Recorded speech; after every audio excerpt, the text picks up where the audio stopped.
Hi friends, welcome back to my YouTube channel. ಇವತ್ತು ನಾನು ಬೆಳ್ಳುಳ್ಳಿ ಕಬಾಬನ್ನ ಮಾಡ್ತಿದ್ದೀನಿ. ಬನ್ನಿ ಹೇಗೆ ಮಾಡೋದು ಅಂತ ನೋಡ್ಕೊಂಬರೋಣ. ಇಲ್ಲಿ ನಾನು 4 ಮೆಣಸಿನ್ಕಾಯಿ, ಹಸಿ ಮೆಣಸಿನ್ಕಾಯಿನ ತೊಗೊಂಡಿದ್ದೀನಿ. ಸ್ವಲ್ಪ ಕೊತ್ತಂಬರಿ ಹಾಗೂ ಸ್ವಲ್ಪ ಕರಿಬೇವನ್ನ ತೊಗೊಂಡಿದ್ದೀನಿ. ಶುಂಠಿ ಹಾಗೂ 1-2 ಬೆಳ್ಳುಳ್ಳಿನ ತೊಗೊಂಡಿದ್ದೀನಿ. 1-2 ಏಲಕ್ಕಿ ಹಾಗೂ 2 ಲವಂಗನ ನಾನಿಲ್ಲಿ ತೊಗೊಂಡಿದ್ದೀನಿ. ಇದನ್ನೆಲ್ಲ ಆಮೇಲೆ ಜಾರ್ಗೆ ಮಿಕ್ಸ್ ಮಾಡ್ಕೊಂಬಿಡೋಣ. ಇಲ್ಲಿ ನಾನು 1 ಪ್ಲೇಟ್ಗೆ ಸ್ವಲ್ಪ ಮೈದಾ ತೊಗೊಂಡಿದ್ದೀನಿ. ಆಮೇಲೆ ಸ್ವಲ್ಪ ಅರಿಶಿನ, ಆಮೇಲೆ ಸ್ವಲ್ಪ ಎಳ್ಳು, ನಿಮಗೆ ಬೇಕಂದರೆ ಎಳ್ಳು ಹಾಕ್ಕೋಬೋದು, ಇಲ್ಲಾಂದರೆ ಬೇಡ. ಆಮೇಲೆ ಸ್ವಲ್ಪ ಜೋಳದ ಹಿಟ್ಟು ತೊಗೊಂಡಿದ್ದೀನಿ. ಕಾರ್ನ್ಫ್ಲವರ್ ಹಿಟ್ಟು ತೊಗೊಂಡಿದ್ದೀನಿ.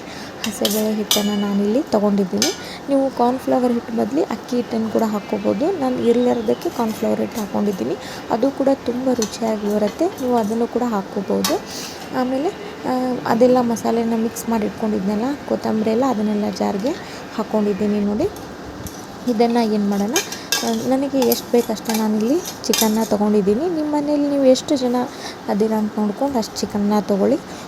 ಇದಕ್ಕೆ ನಾನು ಚಿಕನ್ಗೆ ಅದು ಹೇಳಿದ್ನೆಲ್ಲ ಹಿಟ್ಟನ್ನೆಲ್ಲ ಅದನ್ನು ಮಿಕ್ಸನ್ನು ಇದಕ್ಕೆ ಹಾಕ್ಕೊಂಡಿದ್ದೀನಿ. ಮಿಕ್ಸ್ ಮಾಡಿಟ್ಟಿದ್ದನ್ನು ಸ್ವಲ್ಪ ಮೊಸರು ಕೂಡ ಹಾಕ್ಕೊಂಡಿದ್ದೀನಿ. ಆಮೇಲೆ ಮಸಾಲೆನ ಕೂಡ ಇದಕ್ಕೆ ಅದೆಲ್ಲವನ್ನು ಕೊತ್ತಂಬರಿ ಹಾಗೂ ಅದೆಲ್ಲ ಮಸಾಲೆನ ಇಟ್ಟಿದ್ನಲ್ಲ ಅದನ್ನೆಲ್ಲ ಕೂಡ ಇಲ್ಲಿ ಹಾಕ್ಕೊಂಡಿದ್ದೀನಿ. ಸ್ವಲ್ಪ ಕಸ್ತೂರಿ ಮೆಂತ್ಯ ಹಾಕ್ಕೊಂಡಿದ್ದೀನಿ. ಆಮೇಲೆ ಸ್ವಲ್ಪ ಎಣ್ಣೆನ ಇದಕ್ಕೆ ನೀವು ಹಾಕ್ಕೊಳ್ಳಿ. ಆಮೇಲೆ 1 ಎಗ್ ಕೂಡ ನಾನು ಇಲ್ಲಿ ಇದಕ್ಕೆ ಹಾಕ್ಕೊಂಡಿದ್ದೀನಿ. ಇದನ್ನೆಲ್ಲ ಚೆನ್ನಾಗಿ ಮಿಕ್ಸ್ ಮಾಡ್ಕೊಳ್ಳೋಣ. ಇದಕ್ಕೆ ನೀರೆಲ್ಲ ಮಿಕ್ಸ್ ಮಾಡ್ಕೋಬೇಡಿ, ಇದರಲ್ಲೇ ಮಿಕ್ಸ್ ಮಾಡ್ಕೊಳ್ಳಿ, ತುಂಬ ಚೆನ್ನಾಗಿ ಬರುತ್ತೆ. ಇದನ್ನು ಸ್ವಲ್ಪ ನೆನೆಗೆ ಬಿಟ್ಬಿಡೋಣ. ಚೆನ್ನಾಗಿ ಮಿಕ್ಸ್ ಮಾಡಿ ಇದೆಲ್ಲ ಸ್ವಲ್ಪ ಇದಾದಮೇಲೆ ಒಂದು ಬಾಣಲೆಯಲ್ಲಿ ಸ್ವಲ್ಪ ಎಣ್ಣೆ ಹಾಕ್ಕೊಂಡಿದ್ದೀನಿ. ಎಣ್ಣೆ ಹಾಕ್ಕೊಂಡು ಕರ್ಕೊಳ್ಳೋಣ. ತುಂಬ ರುಚಿಯಾಗಿ ಬರುತ್ತೆ. ನೀವು ಮನೇಲೊಮ್ಮೆ ಟ್ರೈ ಮಾಡಿ. ಮಕ್ಕಳು ತುಂಬ ಇಷ್ಟಪಡ್ತಾರೆ.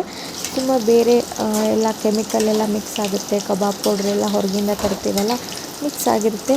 ನೀವು ಮನೇಲಿ ಈ ಥರ ಒಮ್ಮೆ ಟ್ರೈ ಮಾಡಿ. ತುಂಬ ರುಚಿಯಾಗಿ ಬಂದಿದೆ. ನಾನು ಯೂಟ್ಯೂಬ್ನಲ್ಲೇ ನೋಡಿ ಮಾಡಿರೋದು. ನೋಡಿ ನೀವು ಮನೇಲೊಮ್ಮೆ ಟ್ರೈ ಮಾಡಿ. ಓಕೆನಾ? ನೋಡಿ ಎಷ್ಟು ಚೆನ್ನಾಗಿ ಬಂದಿದೆ ಅಂತ. ಮೇಲೆ ಕರಿಬೇವು ಸೊಪ್ಪಿರುತ್ತಲ್ಲ, ಅದನ್ನು ಮೇಲೆ ನೀವು ಸ್ವಲ್ಪ ಹಾಕ್ಕೊಂಡು ಕರ್ಕೋಬೋದು. ನೋಡಿ ಎಷ್ಟು ಚೆನ್ನಾಗಿ ಬಂದಿದೆ ಅಂತ.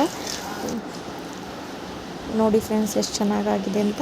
ನಿಮ್ಗೆ ಈ ರೆಸಿಪಿ ಇಷ್ಟ ಆದರೆ ಪ್ಲೀಸ್ ಸಬ್ಸ್ಕ್ರೈಬ್ ಮಾಡ್ಕೊಳ್ಳಿ. Thank you.